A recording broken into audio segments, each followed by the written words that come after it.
This morning, I announced that we relieved Commissioner Davis of his position as Commissioner for the Baltimore City Police Department, and I've named Deputy Commissioner D'Souza as Commissioner for the Baltimore City Police Department. For those of you who don't know, for the last year, I had an opportunity to interact with our police department over the last year.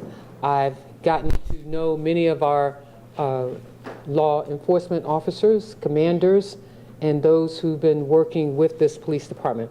I want you to know that I worked side by side with Commissioner Davis, hardworking, but I'm impatient. We need violence reduction. We need the numbers to go down faster than they are. I can tell you with the initiative that I put in place about 10, 11 weeks ago that we are trending downward. But I believe that Commissioner D'Souza understands how important this is and how impatient I am, and will now take the helm of the Baltimore Police Department. So, Commissioner D'Souza. For those of you who don't know, Commissioner D'Souza is a 30-year veteran of the Baltimore Police Department. And as I consulted with other folks in my administration and who've had this kind of experience, I thought that at this particular point in time to look inside of our police department for those who demonstrated outstanding careers, that was important to all of the officers. And so this is my choice, and welcome to your new position as Commissioner of the Baltimore City Police Department. Thank you, Madam Mayor. Appreciate it. Good morning, everybody. Morning. Good morning. So, yes, as Madam Mayor said, I've been with the Baltimore City Police Department just 30 years now, and in those 30 years, I served honorably in all ranks. I'm proud to say that I went through every single rank in the Baltimore City Police Department, and it was a tough challenge. And in those 30 years, a good 90% were directly inside the community itself, all over Baltimore City. And there's a lot of individuals, there's a lot of lives that were lost, there's a lot of people with bleeding hearts, and there's a lot of work that we have to be, that needs to be done. That's number one priority.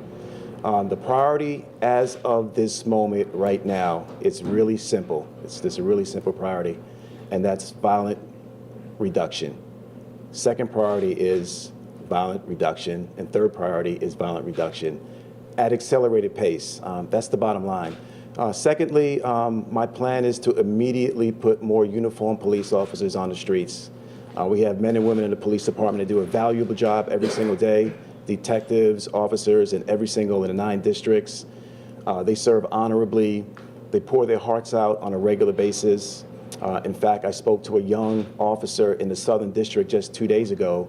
He's actually in his second surgery in reference to a injury he sustained wrestling a gun away from a suspect in South Baltimore. I just spoke to him.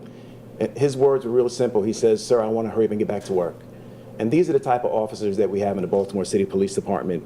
The other thing I'd like to mention really quick in terms of my focus almost immediately is to build on the violent repeat offenders that plague the city, the trigger pullers who we know, and I have a real strong message for the trigger pullers, is that we're coming after them.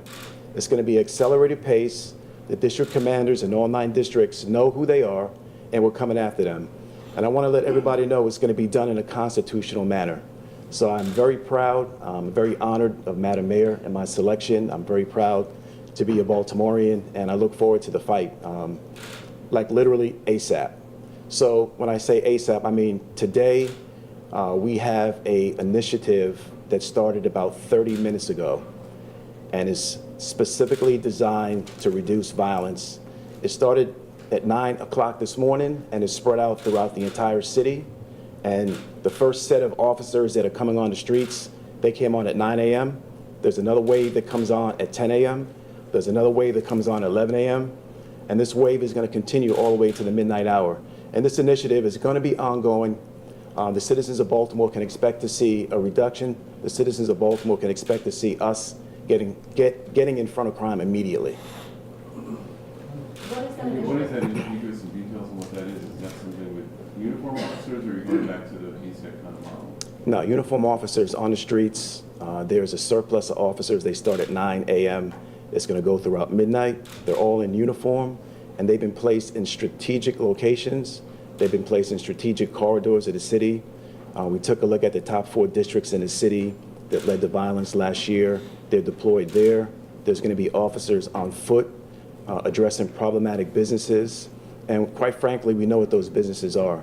So that's where they're going to be. There's going to be an add-on to the mayor's initiative that she talks about on a regular basis. In my 30 years, this is probably the best initiative that I've seen, where we bring all these city agencies in together. So it's an add-on to that. We're excited. The Violent Reduction Initiative is working very well. There's a 50% decrease in homicides in the zones, so we're really excited. And the pace is going to be, again, like Madam Mayor said, it's going to be accelerated. Can you be more specific about that type of policing? The city has seen a very aggressive type of policing, which led to essentially the conditions that were addressed by the consent decree. So what exactly, when you talk about waves of police officers, what will they be doing? So, Jane, it's a great question. They're going to be doing proactive constitutional policing. They're going to enforce the laws of Baltimore City. They're going to be very visible. They're going to have positive engagement with the entire community. Was that not already happening? It's going to be accelerated. It's going to be accelerated. So it was happening under the former police commissioner? Yes, it was. I think what we're all trying to ask is, what's going to be different? Right. So the number one thing that you're going to see immediately, and like I said, it started 30 minutes ago, the number one thing that you're going to see is more police officers on the streets, in the community, in uniform. They're going to have specific missions each and every day that they go out the streets. And when I say each and every day, I mean by shift. They're going to have specific missions by shift. And that mission is going to be centered around violence reduction. Are you doing this through, is there going to be more overtime? Are you moving people from different positions? How, in the, your bureaucracy? One of my goals is to reduce the amount of overtime in the city. It's a lot. We all know that. We're going to put more resources into patrol. We're going to give district commanders more resources at their fingertips. I have plans to decentralize certain units in the police department that actually puts those units in the districts where there's communication each and every day with the detectives and the officers in roll call. That's a big plan. Well, Commissioner, so you're going to, because you have a very low level of patrol, you're going to shift officers out of administrative positions or other specialized units and put them in patrol? Is that what you're saying specifically? Yeah, we have the capacity right now to assess the officers that we have in the districts doing administrative work, detectives inside headquarters, detectives in other places of the city, and there's going to be an immediate evaluation. But I can tell you right now, those detectives are on the streets, and this plan was in the works several weeks ago. So there's a surplus of officers as we speak right now going on the streets for a period of time to address the violence. This was done deliberately because if you take a look at this same time period last year in 2017, starting today and all the way through January 31st, the city unfortunately sustained 18 homicides and 40 non-fatal shootings. It's unacceptable.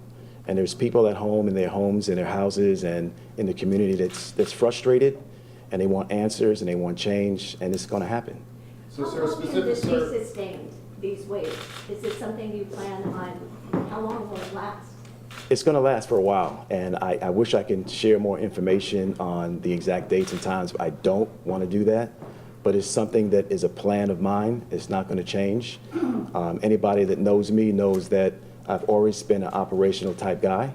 Everyone that knows me knows that I'm a chess player, and I don't like to be outwitted. And I think that this initiative during this next 13-day period is going to be very effective. I might add that this is not the first initiative like this that we did. We did one in August of last year. We deployed in 2 or 3 specific districts, and the result of that was no homicides during a 12-day period. We did a similar initiative in the month of September, and we deployed officers on the entire North Avenue corridor. We did it from Hilton to Milton Street, and what we saw as a result of that was no violence in a 6-day period. So I'm evaluating these initiatives, and I'm seeing what works well, and we're just going to continue to build on it. And like Madam Mayor says, it's going to be at an accelerated pace. Sir, what's your plan with the Detective Suter case? So my plan is I'm going to sit with the mayor. We're going to have a conversation. I'm going to sit with the FBI. I'm going to sit with the detectives who are charged with the case, and we're going to evaluate it. And probably in a couple of weeks, we're going to see if there's any additional leads, and there's going to be complete transparency with the case. Madam Mayor, what information was withheld from you when it comes to the Sutter investigation by the previous commissioner? What information?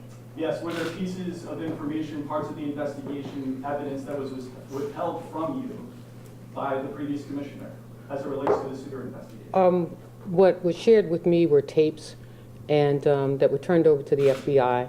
And, again, I don't have all the information. I've not had a long or lengthy discussion around this investigation. I did, when I saw the tapes, ask for the FBI investigation. And so what I'm asking the commissioner to do is to take a close look at all of the evidence that is at hand, and let's make a determination as to where we go from there. What was it about the tapes that made you want to bring the FBI in and what they saw? Well, I couldn't see a whole lot on the tapes. They were pretty grainy. Oh, okay.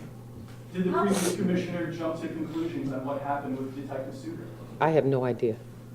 How big of a role, if any, did the Sutter investigation play in your decision? My decision is because I'm impatient. My decision is based on the fact that we need to get these numbers down. And, as I said to someone earlier, this was not done under a cloud. This commissioner worked hard, but I'm looking for new and creative, innovative ways to change what we're seeing here every day. The VRI initiative was an initiative that I came up with. You will see Sean Malinkowski come here beginning February. That was a discussion that I had with the Department of Justice some time ago, and he comes here in February. And Sean Malinkowski, as I told you all earlier, was responsible for violence reduction for over a 5-year period in Los Angeles, is currently working in Chicago, and will be coming here. I need my police department to give me creative ideas focused on how we reduce violence. I can tell you the VRI has shown some promise, but that is not the complete promise that the citizens of Baltimore are looking for. People want the numbers to drop. I'm asking this department to be creative, to be focused, and to understand the impatience that I have and the impatience that is bubbling up in our neighborhoods and communities throughout the city of Baltimore. Madam Mayor, why did you decide to fire Commissioner Davis now? Let me just say, I've been looking at the police department, and I've been working with the police department. Those daily meetings that take place at the command center over in the police department I have been engaged in as well. And I'm looking at the numbers. You all know that 343 is one of the highest numbers in the country. We cannot continue to go at this pace. Now, while we have been focused in the VRI on specific areas of the city is still suffering. And I say to folks that, crime is now spilling out all over the city, and we've got to focus. So I'm charging this commissioner and his staff to get on top of it, to reduce the numbers, and to reduce them quickly. So, what ideas did Mr. D'Souza have that convinced you? Well, that he I was, the guy? again, in the... You're on this wave. Yes. Well, I think it was last week I've watched this whole interaction with the VRI. The Deputy Commissioner, Commissioner Hyatt, have been working very closely together on the VRI, and he talked about this particular initiative that he's rolled out this morning, which showed to me initiative to move the violence issue in our city downward, and that's very concerning and discerning for me. And also looking at the backgrounds and so forth of the various individuals in our police department. I thought it was important to look inside of our police department for people who have capacity and capability, and this individual does have When that. did you inform Commissioner Davis that he was no longer? This morning. Mayor, Commissioner D'Souza, your replacement, is not an outsider. No. He's part of the Davis team as the deputy commissioner. So he wasn't operating as a lone wolf in the police department, I don't think, over the last few months. Am I correct? No. So my question is, what makes him more responsible or responsive to your effort and to your request than the previous commissioner? So let me just say, the 2015-2016 year that he spent at the the commission, the ISCP, I think equips him with the tools to move this department forward. And he's had the training, and now he gets to put it into operation. And I think his rising through the ranks is not just because of this particular commissioner, but because of his diligence and attentiveness in the positions that he's held. And he has served with valor through every single position that he's had in this department. Madam Is Mayor, there a what would you say? particular model that you would say that you find the best for Baltimore, like a broken windows type approach, or community policing? Is there a particular name that you would stick on it? So, like Madam Mayor said, Sean Malinowski is coming the next couple of days. He's been here before. He has done assessment of the police department and some of its needs. And I would say, starting by saying that we are going to have the Strategic Decision Support Center in the Eastern and in the Western District. Those two districts historically has driven crime in the city. There's a concept behind that as well that LA did and Sean Malinowski did. And I know there's different names for different things. And specifically, there's a concept called hotspot policing. But this concept I did research on. And the concept is that police officers, they go to problematic areas, they go to hotspots in their respective districts, and they spend time. It's called dosage. They spend time there. And when they spend time there, they're addressing three things. They're addressing the actual geography, the environment itself. They're addressing any potential suspects that may live there, so serving open warrants, looking at those trigger pullers, looking at the violent repeat offenders. And the third concept behind that is looking at someone who may or may not be a victim and just distributing literature, for example. Hey, this is a high crime area, and we had incidents in the past. In order to safeguard yourself, watch how you display your personal property and things of that nature. So that concept as well, we actually started it several weeks ago. We did it on the North Avenue corridor, and it's been successful. We did it in West Baltimore. It's been successful. The district commanders, as we speak, are doing it now in their problematic businesses. I will say that in the Southeast District and the Northern District, they had these hotspots. They had these problematic businesses all of last year. And in the Northern District, for example, there was 6 to 8 businesses that we know of, problematic businesses and corners that we know of, that was driving the violence. It accounted for 59% of the violence in the Northern District. The same thing holds true for the Southeast District. So we know the areas. We know what the problems are. I love this concept. It's a proven concept in some other different cities. We're really excited to have the Strategic Decision Support Center come to Baltimore because it's going to bring technology to us and bring technology to the officers on the streets. I'm not sure if you're familiar with some of the cases that you see on the streets that we can go a couple of days. We can go a couple of hours. We can go half a day without any violence. And then we had that one incident that kind of triggers several other incidents in a 4-hour period. So we're very much well aware of that. And based on the technology that we're coming and the intel that we get, it's going to be able to allow officers on the streets to deploy to those type of issues that we're seeing on a regular basis. Okay, wait a minute. I'll take 2 more questions, and he needs to get to work, and I've got another event. You have shared some of these ideas with Kevin Davis, and the second question is, many are pointing to Camden, New Jersey, and looking at how they clean house in their police department, and they want to know, can they expect that kind of change from you? So I'll say that, yes, Commissioner Davis, I have a lot of respect for him. I wish him well. He did promote me to deputy commissioner, but I will say that with respect to this concept I'm talking about, he knows about it. He supported me in doing this concept several weeks ago, and it worked, and it's working, and it's going to continue to work. I would like to ask you. Jane, about you have the final question. You rose through the ranks, and one of your positions along the way was in the Northeast District. Yes, ma'am. Including the commanding officer there in 2011. That was the stomping ground, so to speak, for the crimes of the gun trace task force. My first question is, were you aware of any of the allegations that may have been raised about the activities of that group? And secondly, which is the broader question, is how do you repair the damage to the reputation of the Baltimore Police Department from that case? So I was not aware of the GTTF in 2011 in the Northeast It District. was called something else at that time. Yeah, but we had the VSIT model, but Special enforcement, yes. yeah, and that was a citywide unit, Jane. What I can say is that in 2012, my first year as a district commander in the Northeast District, we drove violence down to a point where it was probably the highest reduction in over a decade. Okay. Reputation? The reputation is really simple. I'm a strong believer in the 21st Century Task Force report. I'm a strong believer in the 6 pillars. I particularly like the bookends of the pillar.